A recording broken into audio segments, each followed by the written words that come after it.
जी के मस्ती एमएस में आपका फिर स्वागत है। जॉन मिल्टन से जो हमारी टेस्ट सीरीज चल रही है उसका 51वां यानी 51 क्वेश्चन जो हम करा रहे हैं। 51 क्वेश्चन है। सेट नंबर 3 में 51 क्वेश्चन है। For this infernal pit shall never hold, for this infernal pit shall never hold celestial spirits in bondage. ये लाइन जो है कहाँ आपको देखने को मिलती है? For this infernal pit shall never hold celestial spirits in bondage. Paradise regained में, कॉमस में, लाइसिडस में या पैराडाइज लोस्ट में। तो ये लाइंस आपको देखने को मिलेंगी पैराडाइज लोस्ट में। अगली है let none admire that rich grow in hell. Let none, किसी को भी प्रशंसा करने के लिए वहाँ रिच ग्रो इन हेल में जाने दो। That soil may best deserve the previous bane. Let none admire that rich grow in hell, that soil may best deserve the previous bane. ये लाइन कहाँ आपको दिखाई देती हैं?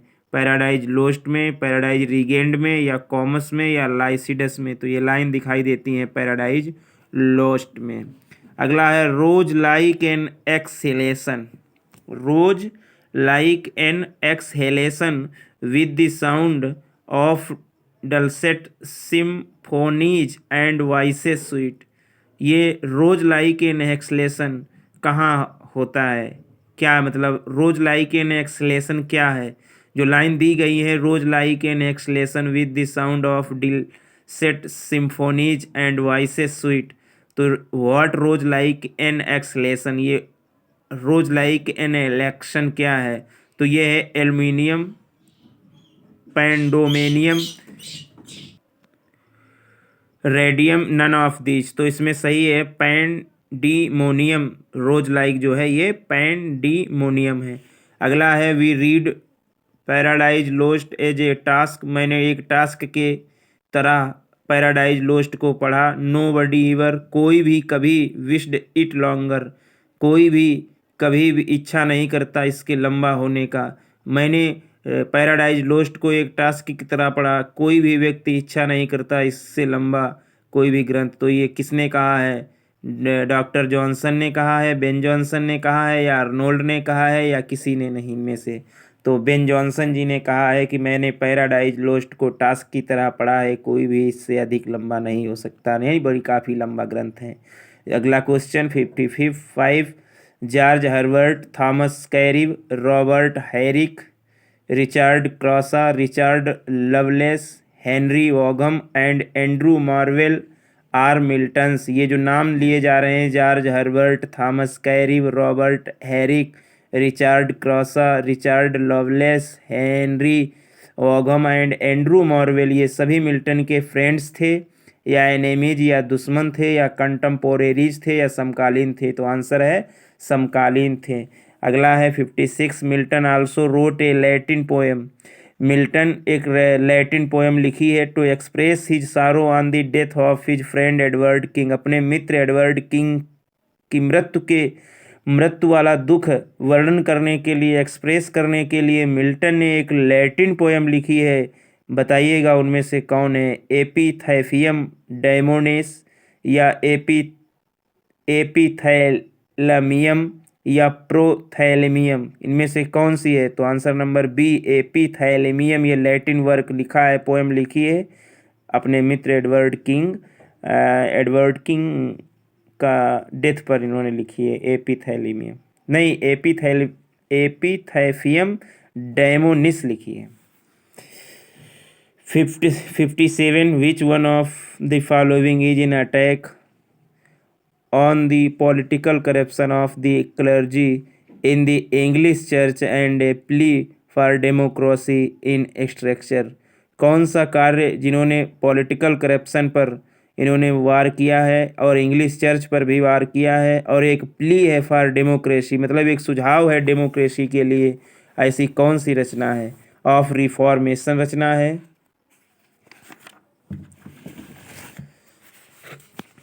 या ऑफ रिनेसा या ऑफ ह्यूमनिज्म या नन ऑफ दीज। तो इसमें ऑप्शन सही है ए, यानी ऑफ रिफॉर्मेशन, जिसमें इन्होंने चर्च के बारे में बताया है और डेमोक्रेसी के बारे में बताया है, चर्च की करप्शन के बारे में बताया है और डेमोक्रेसी सुझाव दिया है, डेमोक्रेसी में आना चाहिए। अगला लिखा है which literary piece shows the superiority of the Presbyterian system of church government. मतलब कौन सा इन्होंने जो कार्य लिखा है जो दिखाता है सुपीरियरिटी, मतलब सर्वश्रेष्ठता दिखाता है उनका कार्य किसकी, प्रेस्बिटेरियन सिस्टम की, चर्च गवर्नमेंट, मतलब चर्च गवर्नमेंट के प्रेस्बिटेरियन सिस्टम की वो सर्वश्रेष्ठता दिखाता है। कौन सा कार्य, ऑफ प्रीलेटिकल इम्प्रूवमेंट या ऑफ प्रीलेटिकल एपिस्कोपेसी या सैमसन एगोनिस्टीज, कौन सा इसमें कार्य दिखाता है? तो ऑप्शन नंबर बी सही है। ऑफ प्रीलेटिकल एपिस्कोपेसी जो कार्य है वो चर्च गवर्नमेंट के प्रेस्बिटेरियन सिस्टम की सर्वश्रेष्ठता दिखाता है। अगला क्वेश्चन है 59। Any mad versions is an attack on a character writer. मतलब एनी मैड वर्जन्स जो है वो अटैक है किस राइटर पर, जोसेफ हॉल पर, चासर पर, बाइशोप हॉल पर या इनमें से किसी पर नहीं। तो सी है, यानी बाइशोप हॉल पर अटैक किया गया है एनी मैड वर्जन्स में। अगला है which tract recommends for the separation of church and state, it is a long ecclesiastical tract. मतलब कौन सा ट्रैक्ट रिकमेंड्स किया गया है for the separation of church के अलगाव के लिए और स्टेट और चर्च के अलगाव के लिए कौन सा ट्रैक्ट अपनाया गया है? इट इज ए लॉन्ग एसेसियल ट्रैक्ट, ये एक लंबा एक्सक्लेस्ट्रिकल ट्रैक है। The reason of church government या रीजन ऑफ चर्च ऑटोनोमी या the hymn on the nativity. तो आंसर नंबर ए सही है, the reason of church government, यही ट्रैक्ट अपनाया गया है मिल्टन के द्वारा। 61 questions. The doctrine and discipline of divorce, मतलब सिद्धांत और अनुशासन डिवोर्स का। द जजमेंट ऑफ मार्टिन बूसर और जजमेंट ऑफ मार्टिन बूसर, मतलब doctrine and discipline of divorce, the judgment of Martin Bucer, Tetrachordon and Colasterion are the 4 tracts on divorce. ये 4 tract बताए गए हैं डिवोर्स के। हु रोट देम, इनको किसने लिखा है? मतलब डिवोर्स के 4 ट्रैक्ट बताए गए हैं। कौन से? Doctrine and discipline of divorce, the judgment of Martin Bucer, Tetrachordon and Colasterion. Tetrachordon and Colasterion, ये 4 ट्रैक्ट हैं। किसने लिखे हैं? शैली ने, मिल्टन ने, शेक्सपियर ने, नन ऑफ दिस। तो ये लिखे हैं मिल्टन ने। अगला है Milton talks of the supplementing of books with personal contact and practical experience. Milton ने बात की है सप्लीमेंट्री बुक की पर्सनल कंटैक्ट और प्रैक्टिकल एक्सपेरिमेंट्स, मतलब व्यक्तिगत कंटैक्ट और प्रयोगात्मक अनुभव के साथ में बात की है सप्लीमेंट्री किताब की। वेयर डज ही टॉक, ये बात उन्होंने कहाँ की है? पर्सनल कॉन्टैक्ट और प्रैक्टिकल अनुभव के साथ में। ऑफ इंटेलिजेंस में, ऑफ एजुकेशन में, पैराडाइज रिगेंड में, या कहाँ की है? तो इन्होंने की है बी ऑप्शन, यानी ऑफ एजुकेशन में उन्होंने पर्सनल कॉन्टैक्ट और प्रैक्टिकल एक्सपीरियंस के साथ में सप्लीमेंटेनिंग बुक की बात की है। अगला है the title of Areopagitica is derived from a speech, मतलब एक उनके स्पीच से डिराइव्ड किया गया है Areopagitica, which was address to the Athenian court of the Areopagus. जो एथेनियन कोर्ट ऑफ एरियोपैगस, माने एरियोपैगस के एथेनियन कोर्ट को एड्रेस करते हुए उन्होंने स्पीच दिया था, उससे डिराइव्ड किया गया है एरियोपैजिट का। दी स्पीच वाज एड्रेस्ड बाय, ये एड्रेस मतलब ये किसके द्वारा दिया गया था स्पीच? आइसोक्रेटस के द्वारा, एरोफैगस के द्वारा, मैमन के द्वारा, ये बील जेबब के द्वारा। तो ऑप्शन नंबर ए सही है, आइसोक्रेटस, मतलब आइसोक्रेटस ने स्पीच दिया था आरियोफैगस के एथेनियन कोर्ट को एड्रेस करते हुए। दिया किसने था? आइसोक्रेटस ने। उसी से इन्होंने एरियोपैजिट का पुस्तक उसी से इन्होंने डिराइव की है। अगला है Charles first was be headed, मतलब चार्ल्स प्रथम जो है बी हेडेड कब हुआ? 1649 में, 1650 में, 1651 में, 1652 में। तो ऑप्शन नंबर ए 1649 में चार्ल्स फर्स्ट जो था बी हेडेड हुआ। 65 Milton wrote this work, Milton लिखता है यह आकार ओनली टू कम, शांति लाने के लिए, द पब्लिक रिएक्शन, मतलब पब्लिक रिएक्शन में शांति लाने के लिए यह आकार लिखता है। Of fear to beheading of Charles, मतलब चार्ल्स के बिहेडिंग के भय की शांति लाने के लिए, पब्लिक शांति लाने के लिए, पब्लिक के एक्शन में शांति, मतलब उनके जो चार्ल्स प्रथम का बिहेडिंग हुई थी जिससे पब्लिक रिएक्शन ना ले, इसमें शांति लाने के लिए उन्होंने कार्य लिखा। विच वर्क इज दिस, उनका कौन सा ये कार्य था? The hymn on the nativity थी, या of the tenure of kings and magistrate Comus था, या पैराडाइज लोस्ट था? तो ऑप्शन नंबर बी सही है। तो उन्होंने ये लिखा कौन सा? Of the tenure of kings and magistrate किताब लिखकर उन्होंने पब्लिक के रिएक्शन को शांति लाने के लिए बिहेडिंग ऑफ चार्ल्स प्रथम, जो 1649 में जिनका बिहेडिंग हुआ था। अगला question 66, who stood for an astir, कौन खड़ा था एस्टियर के लिए? हाई प्रिंसिपल के लिए, गॉड फियरिंग के लिए, और ब्लेमलेस काइंड ऑफ लाइफ। मतलब हु स्टूड कौन खड़ा था फॉर एन एस्टीरियर के लिए, हाई प्रिंसिपल के साथ में, और गॉड फियरिंग के लिए, और ब्लेमलेस काइंड ऑफ, मतलब बिना ब्लेम की जिंदगी के लिए कौन खड़ा था? दी प्यूरिटेंस खड़े थे, दी एपिक्यूरियंस खड़े थे, या यूटिलिटेरियन खड़े थे? कौन खड़ा था? ऑप्शन नंबर ए प्यूरिटेंस खड़े थे एस्टियर के लिए, हाई प्रिंसिपल के लिए, और गॉड फियरिंग ईश्वर से डरने के लिए, और ब्लेमलेस लाइफ के लिए। 67 during the age of Elizabeth, Elizabeth के दौरान दी प्यूरिटेंस वर इन, प्यूरिटेशन थे कहाँ थे? मेजॉरिटी में, मिनॉरिटी में, या नाइदर इन मेजॉरिटी और नार मिनॉरिटी, ना तो मेजॉरिटी में थे ना मिनॉरिटी में थे। ऑप्शन नंबर बी सही है, मिनॉरिटी में रह गए थे प्यूरिटिशन। कौन? एलिजाबेथन एज में मिनॉरिटी में रह गए थे। अगली लाइन दी गई है, आप बताइएगा। Love virtue she alone is free, love virtue she alone is free, she can teach ye how to climb, she can वह पढ़ा सकती है तुम्हें कैसे चढ़ा जाता है, हायर माने ऊंचे, देन दी सेफ्री चाइम, मतलब सेफ्री चाइम से भी ज़्यादा ऊंचे कैसे चढ़ा सकता है, ये पढ़ा सकती है वो। और इफ़ वर्च्यू फीवल वर, यदि गुण फीवल वर हुए, heaven itself would stoop to her, तो स्वयं हेवन ही उसको स्टूप टू हर, उसको रोक देगी। ये लाइनें कहाँ दिखाई देती हैं? लाइसिडस में, पैराडाइज लोस्ट में, कॉस्मस में, या कहीं नहीं?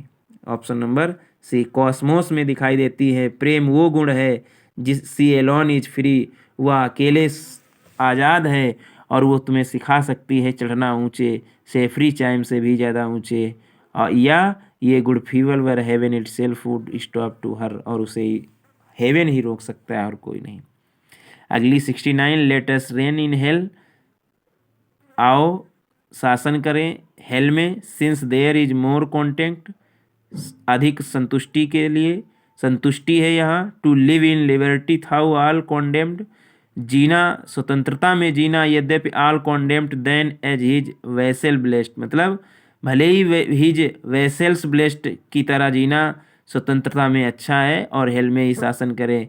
हु स्पीक्स दीज लाइन, ये लाइन कौन बोलता है? ल्यूसीफर बोलता है पैराडाइज लोस्ट में बुक 4th में, या बिल जेबब बोलता है पैराडाइज लोस्ट बुक 1st में, या ल्यूसीफर बोलता है पैराडाइज लोस्ट बुक 5th में? कौन बोलता है ये line, let us reign in hello,